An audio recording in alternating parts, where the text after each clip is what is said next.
Coming up on Focal Point, we'll be talking about the new plan in order to make sure students stay on track to graduate in 4 years. Coming up on Focal Point, we look into why housing companies allow students to sign leases in October. If you're walking down Grand River and Abbott, you might notice something's missing. I'm Gabriella Galloway. Find out what that is next on Focal Point. Focal Point starts now.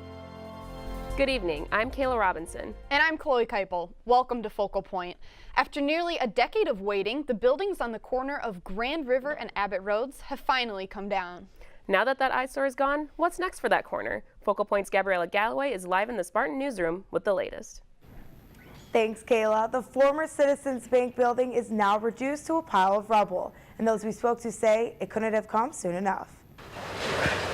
It's been a long time coming. It's a big day. I wish it were sunny and the whole city were out here. As the city of East Lansing says goodbye to an aged building. It has been an eyesore for a long time. 10 years to be exact. And now the Park District Planning Area property is finally torn down. I couldn't be more excited. City Council members say they've been looking forward to this day since the start of their term. This is an example of what East Lansing can do when it works together and puts a lot of pressure and keeps the pressure on. Before becoming an eyesore, Barbara Dunlap says that old building was a lively part of Grand River. My first bank was here at the corner. I was so proud to open my first bank account. As for what's to come to the former Citizens Bank, that's still up in the air, but many citizens are just happy to have the building torn down. It was a really demoralizing thing there for a long time, and now that's going to change. Although there have been 3 plans that have fallen through since 2008, the city is continuing to work on the future of this site. We could still see something happen there in 2018, potentially, but it really, again, depends on those plans. While I'm sad to see it go because it was the home of my first bank, I'm also happy now that we're kind of cleaning up this Grand River area, and hopefully it's going to look new and vibrant again. As for the blight buildings next door, the city hopes to have those torn down by late October or early November. Kayla, back to you. Thanks, Gabriella. It's only 6 weeks into the fall semester at MSU, but students are already looking into housing for next year. Focal Point's Griffin Wasick has more on how students deal with the stress of getting a place to live and why they need to do it so early. On the banks, there's a school, home to 50,000 plus, and everyone needs a place to live. I feel like an apartment is a lot of responsibility and it's a lot of extra work on top of already doing like full year of classes. MSU freshman Sarah Presley doesn't like how soon students have to decide housing options for next year. I mean, it is a little bit of pressure to like have to choose so early in the year when you're not even sure like where, like what you're going to be taking next year, like what classes or like who your friends are going to be.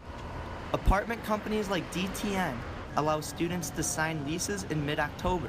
But Presley and her roommate for next year were hesitant to sign. And she was like freaking out because like the deadline was so soon. And I think that's kind of what did it for her too, because she wasn't like super ready to commit to something like that and pay like the down payment for the whole thing so early in the year. Housing companies typically lease their properties before apartments even open their application process. So this was the one website I looked on and I was definitely confused. MSU freshman Kira Alpiner had trouble signing a lease for a house. I found one management company in East Lansing that sounded reputable based on what people told me, and I went to the website and it was very sketchy. Why do housing companies like DTN allow students to sign leases in early fall? The answer is quite simple: supply and demand. It's really hard on us too. We would prefer to wait until February. Emily Wolscheid, DTN's area director, said 20 years ago the housing process started later in the year. As demand increased, other competitors started pushing back further and further and further. So, and dorms also start reaching out for renewal in October. DTN pushes back a little bit, allowing students to sign leases 1 to 2 weeks after other companies. In East Lansing, Griffin Wasick, Focal Point News. And while the mad housing rush has subsided, there are many options still available, including staying on campus. The East Lansing and Michigan State University Police Department received a letter recently making general threats against MSU's athletic events. The letter did not provide specific information, but both police departments are working with additional law enforcement agencies on the investigation. Athletic Director Mark Hollis says the well-being of everyone who attends athletic sporting events will always be their first priority. Police urge members of the campus community to remain vigilant and be aware of their surroundings and report suspicious activity. Racial tensions on campus are on the rise after a racial slur was found on the door of 2 students. The first week of October, 2 African American students living in the Evans Scholars House were shocked to find the N-word written on a flyer taped to their door. The 2 students immediately brought the issue to the attention of the House Executive Board and benefactor. 10 minority scholars helped write a plan of action regarding numerous counts of racial bigotry within the House. This incident left the African American students unsure about the safety of their living and learning environment. What do we do to support them, and then what do we do also to make sure that this doesn't happen again? Because that's a lot. They're living in this house with the person who did it. So I can only imagine what it is that they're going through every single day to wake up and just see that. The African American scholars are looking for a new place to live with hopes of using the housing scholarship dollars for the new location. In an effort to deal with East Lansing's crippling $200 million debt, the City Council unanimously voted to put a tax initiative on the November ballot that would increase the city income tax but decrease the property tax. Focal Point's Christian Barrington has more on what this means for students and others working in the city. With a crippling infrastructure and an even more crippling debt, Mayor Mark Meadows and the East Lansing City Council are proposing a new tax structure. 60% of it will be going to pay down that pension obligation. 20% of it will be going to infrastructure within the community. All of that and the other 20% would be going to general community operations, so parks, recreation. Those who live and work in East Lansing will see a tax hike if voters approve the proposal. At a 1% rate or a 0.5% rate if you're a non-resident. Michigan State University Creative Service intern Carly Weyerbach is in favor of the proposal. I like the idea of like fixing the pipes just because of everything that happened with like Flint. I wouldn't want that to happen here. And then I do like the idea of like maybe renovating some of the parks or like bringing those up to code or like, you know, just making them better because I have a dog and I like to take him to the park, so. For MSU employee Josh Baer, the feeling is mixed. I can understand both sides of it, I guess. It's one of those things where I'm like, okay, but should I have to support the roads and stuff where I only work? Let's say you make $10,000. As a Lansing resident, you'll be paying 1% per year salary. For the person that's making about $10,000 per year, they can expect to pay $100 per year. To figure out how much you'll be paying with the new taxes, multiply your salary by 1% and you'll get that tax. Voters will decide on November 7th whether to approve or deny the proposal. In East Lansing, Michigan, Christian Barrington, Focal Point News. The proposal will include a reduction in property millage from 20 to 13. For more information about the proposal, you can visit the City of East Lansing's website and search income tax and property tax reduction. Animal shelters around the country are coming together with the Bissell Pet Foundation to help animals displaced by Hurricanes Irma and Harvey. Focal Point's Macy Krupasevich shows us how the Ingham County Animal Shelter is gearing up for tomorrow's Empty the Shelters event. Caitlin Turner is an animal lover and works for the Ingham County Animal Shelter. She says it's been hard to see the animals affected by the recent hurricanes. I think I saw anywhere from 100 to 150 animals got brought up from those hurricane-affected areas. Now that animals are filling shelters, workers like Sarah are hoping next week's Empty the Shelter event will help find new homes for them. This Empty the Shelter event really helps us make room for more animals to come in so we can take care of them as well. I'm here at the Ingham County Animal Shelter where tons of kittens like this one are being prepared for the Bissell Empty the Shelter event. They all deserve a nice warm bed, food, water, and cuddles every day. I mean, that's what we want for all of our pets, and these guys are somebody's pets just in waiting. Adoptions are completely free thanks to the Bissell Pet Foundation, which is sponsoring events like this across the country. Just because somebody wasn't able to care for them anymore, or they snuck out the door and their owners weren't able to pick them up for whatever reason, that doesn't mean that they should live at a shelter forever or not get that second chance at a family. This Empty the Shelter event makes homes for many animals, and that's all Sarah could hope for. We really want them to get into, their forever home and stay there. In Lansing, Macy Krupasevich, Focal Point News. You can line up at the participating shelters starting at 8 a.m. Saturday morning. You can also preview the animals for adoption by clicking on inghamcounty.org and search for pet adoptions. Grand Rapids wrapped up the 9th annual Art Prize competition last weekend, and the results are in. Art lovers from all around the country came out to witness hundreds of pieces of art during the 3-week competition in venues throughout the city. Some artists actively presented their work, while others had interactive displays. My favorite, I think, is the Lincoln. Lincoln is amazing, made with all pennies. But there are so many others. Here's the lady with the chicken wire, her skirt is swirling. And there are so many over at the Gerald Ford, too, that are lovely.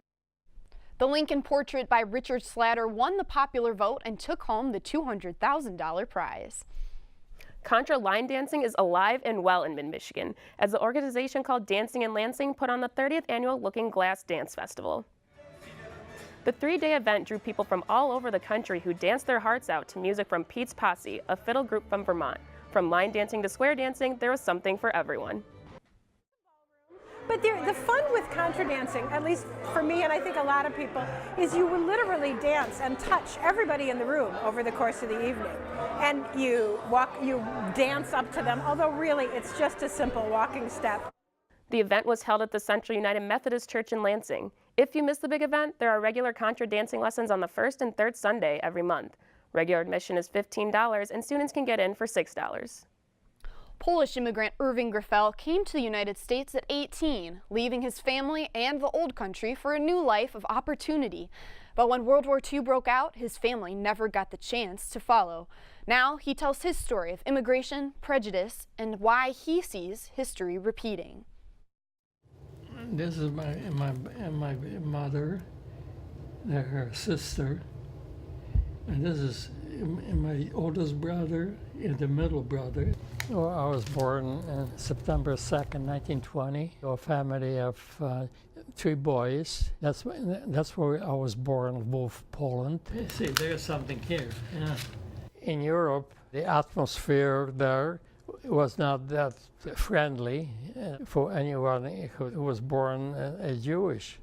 My mother's brother lived in the United States. The family decided my stepbrother and myself would be sponsored to come to the United States. When we left the family, all we knew, we're going to try to make it possible that they can come. Immigration was not very easy. 2 of us wound up in the United States, but the rest of the family stayed in Poland.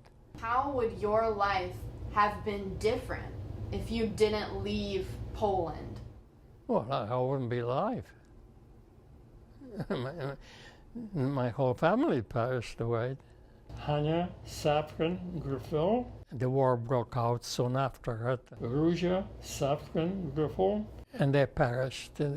Samuel Marcus Griffel.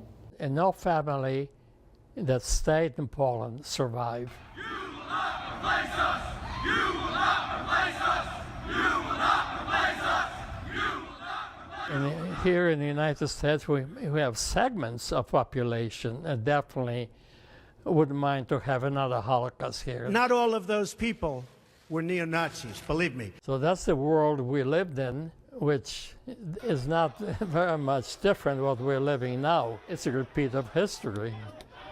In spite of everything, you could say I prospered here, but it was just luck. Irving never found out exactly what happened to his family members that died in the Holocaust. He just celebrated his 97th birthday and lives in an independent senior retirement home in Novi, Michigan, near his daughter. That is such a powerful story. It was such an honor to speak with him. He's truly living history. Thanks, Chloe. Coming up next, find out how MSU students were able to learn more about Muslim culture. And check out how people in Lansing combine beer and exercise for a good time. Free food, beer, and a little bit of exercise, all part of the monthly fun at the Lansing Brewing Company. Every month, nearly 400 runners participate in a 5K along the Lansing River Trail. It's called the Brew Run. It's a free event, but organizers encourage runners to donate to a different charity each month. All donations for the October run went to the Ingham County Animal Shelter. Since it is a fun run, everyone is welcome to go at their own pace. Our goal is to have people move more and move better, and this is a huge initiative just to get people out and moving more often. To sign up for next month's Brew Run, head to runsignup.com. Well, with flu season already here, we'll show you where to get your shots on campus. And more Friday classes for MSU students? That's the plan to help kids graduate in 4 years. Macy Krupasevich joins us in the Spartan newsroom with these stories and more in this week's On Campus segment. A new campaign for class scheduling is underway for students that could require them to have class more often throughout the week. Focal Point's Kayla Robinson has the details on what this may mean for both students and faculty. The one thing that many college students try to avoid? I only have like one Friday class right now, and it's later in the afternoon. Friday classes. With the new scheduling initiative, this may make it a little harder to do so. It's called Go Green, Go 15.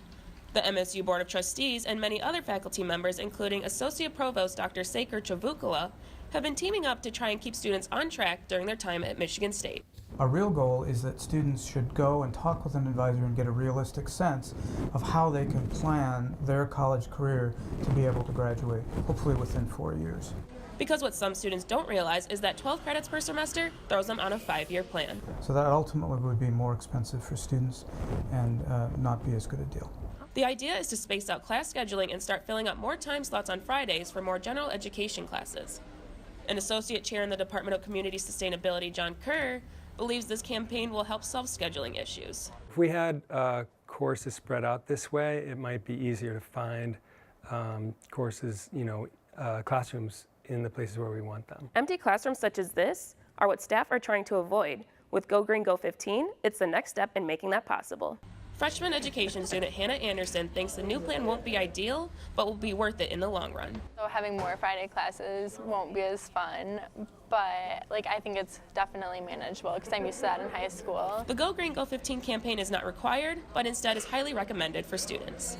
In East Lansing, Kayla Robinson, Focal Point News. Go Green, Go 15 is expected to officially start next fall. Muslim Awareness Week wrapped up last week with 6 days of events on campus to help Muslims and non-Muslims understand more about the religion. The director of the Muslim Studies program spoke about how ISIS twists Islamic law, specifically how the terrorist group inverts obscure references from the Quran to justify their violence. The speech was followed by Q&A, and after the event, students mingled and ate traditional food from a Muslim-dominated country.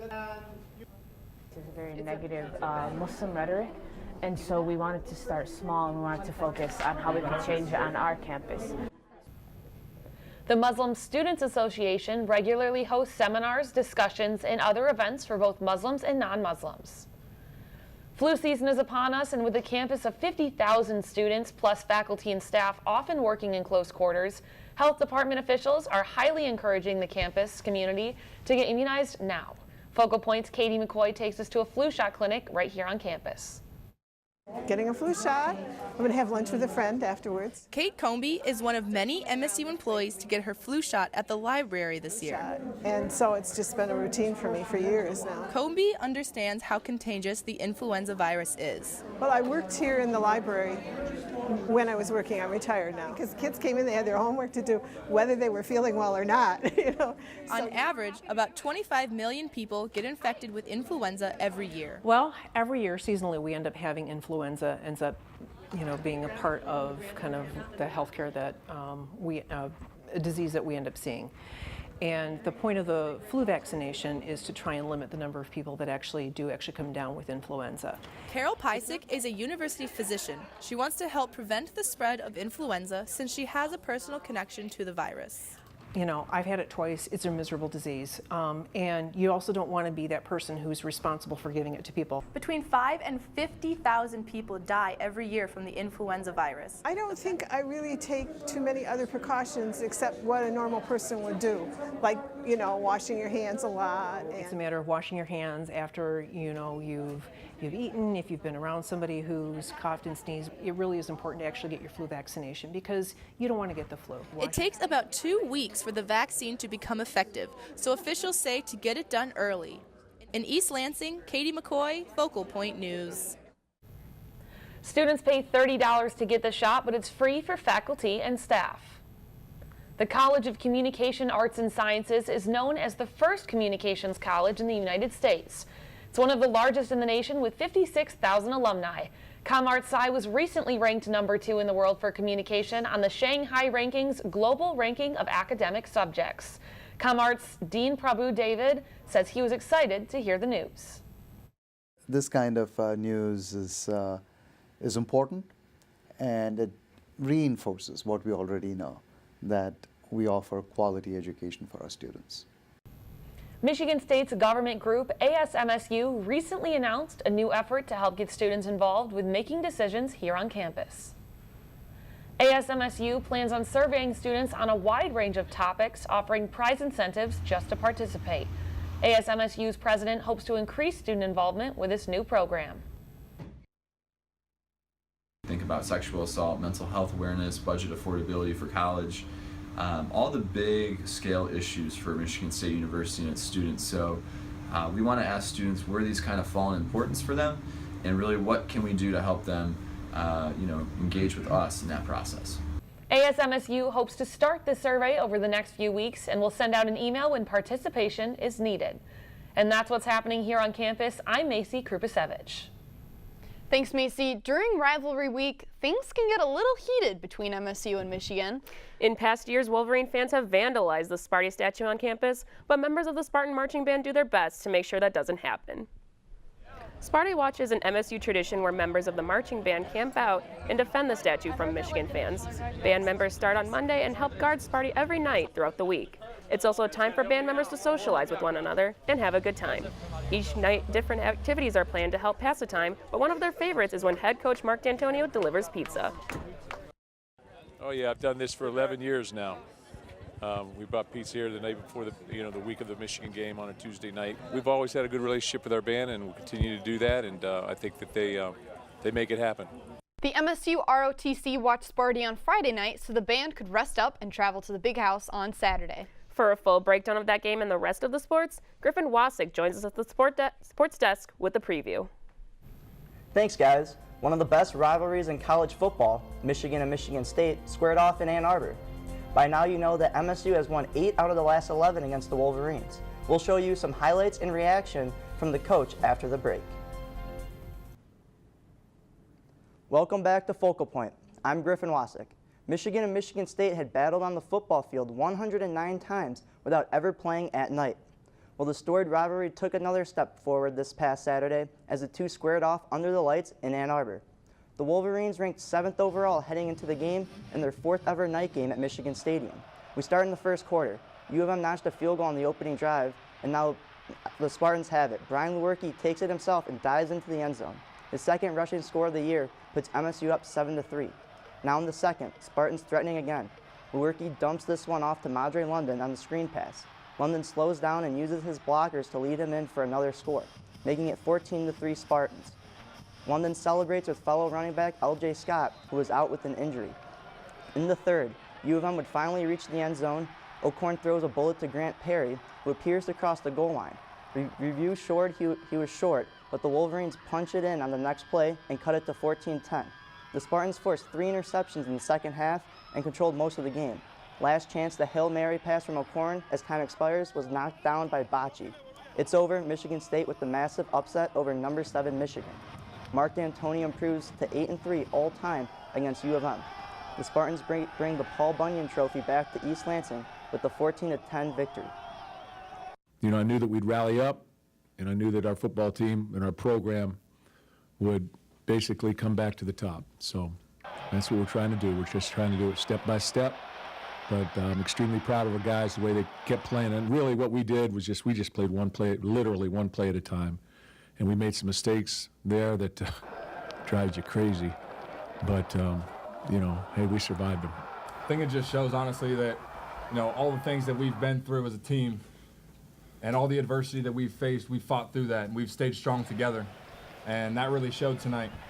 You know, we have a great group of guys that's on this team, and, you know, we've been through so much this offseason that the little adversity that we faced with the rain and whatever else was going on in this game, it just allowed us to fight through that. So the Spartans improved to 4-1 on the year, 2-0 in the conference, right up there with Penn State and Ohio State at the top of the Big Ten East. After last year's 3-9 disaster, not many thought the Spartans could be a contender in this top-heavy division. But D'Antonio and the entire program moved forward, and that's exactly what the Spartans need in order to avoid a letdown this weekend. The message to our football team right now, though, is, you know, what are you going to do now? How are you going to respond, whether it was after a loss or after a win? How are we going to handle anything that comes our way now? You're going to be judged by the next thing, and the next thing on our agenda is Minnesota. So we go north, and we look to them. Now in the rankings for the first time this year, the 21st ranked Spartans square off against the Gophers for an 8 o'clock tilt under the lights. The Michigan State men's basketball team held their annual media day on Wednesday at the Breslin Center. Tom Izzo, now in his 23rd season at the helm, understands the lofty expectations his team has ahead of them. The Spartans returned 4 out of 5 starters from last year's team, perhaps none more crucial than sophomore forward Miles Bridges. Bridges was a projected lottery pick in last year's NBA draft, but decided to return for his second season in hopes of bringing a national championship back to East Lansing. Izzo and the players embrace the pressure and understand this might be the best team he's ever coached. If you can't handle it, you shouldn't have come here. I mean, we've proven over the years now enough times that, you know, we're a quality team. We've been ranked in the top 10 a lot more than we haven't in the last 15 years. And, you know, hopefully that's why you came. We embrace the pressure. That's basically the advice that the team has given us, and we try to use that to our best abilities. Taking it one day at a time, because you can't play in the Final Four tomorrow. You can't play in it 4 weeks from now. So it's just taking, you know, one day at a time, doing a lot of preparation, and I think the biggest thing is being coachable and learning from your mistakes. The Izzone campout is tonight for students wanting lower bowl seats in the Izzone. And Midnight Madness is next Friday night. Admission is free at the Breslin Center. The MSU volleyball team continued their 3rd week of Big Ten play with a home game against Wisconsin on Saturday. The 14th ranked Spartans toppled the number 7 Badgers for the 2nd time this season. After dropping the first set, MSU stormed back by taking the next 3 over in Jenison Fieldhouse. The Spartans improved to 12-3 overall and 5-1 in Big Ten play, their only conference loss coming to 4th ranked Nebraska last week. It was their 3rd win against a top 10 team in as many weeks. And next up is another top 10 opponent, number 2 Penn State. Head coach Kathy George talked about the grueling Big Ten schedule her team has been on. Big Ten volleyball, so if you're going to do anything in this league, you're going to have to beat a lot of top 10 teams. So, you know, I felt good that we, you know, were able to beat Wisconsin 2 times this year already. And even though it's weird to have it so close back to back, you know, beating them at their place was one thing. I'm sure they came here looking to avenge that. And I know they were ready. Their game plan was good. I thought it was good to see how our team responded. The Spartans returned to Jenison Fieldhouse on Wednesday for a big rivalry match against Michigan. Now working backwards on Saturday, the MSU hockey team got their season started early in the afternoon at Munn Ice Arena. The Spartans shut out Toronto 3-0 in their only Expedition game of the year. Patrick Kodorenko and Tiro Hirose scored goals along with Cody Milan. Ed Minnie and John Letherman split time and goal to combine for the shutout. Heading into the regular season, head coach Danton Cole is pleased with the way his young team looked. Everything was real, from the coaching staff, real positive. Got a win out of it, and now we got to do the same thing. And the mantra, or whatever you want to say, is with us has been just keep getting a little bit better every day. And there's going to be bumps along the way, but just keep moving it forward. And the guys have done an outstanding job with that. they head down to Bowling Green for their regular season opener. We want to give you some updates from other Michigan State sports. The 6th-ranked men's soccer team traveled to West Virginia on Wednesday for an out-of-conference matchup. The Spartans were upset by the Mountaineers 1-0. It was just the 3rd loss on the year for Damon Rensing's club. And the MSU field hockey team traveled to Central Michigan on Tuesday and beat the winless Chippewas 3-0. They improved to 7-7 on the year. And that's what's happening in sports this week. I'm Griffin Wasik. Thanks, Griffin. And finally tonight, fall is in the air, and that means it's time for the annual Autumn Fest here in East Lansing. A wide range of vendors and activities are spread throughout the East Lansing Farmers Market to help showcase the fall harvest. This includes produce, live music, horse and wagon rides, face painting, along with free apple cider and donuts. And while Autumn Fest has come to an end, you can still stop in at the East Lansing Farmers Market every Sunday for the remainder of the month. You know, I could really go for some cider and donuts right now. Me too. That is one of my favorite parts of the season. Me too.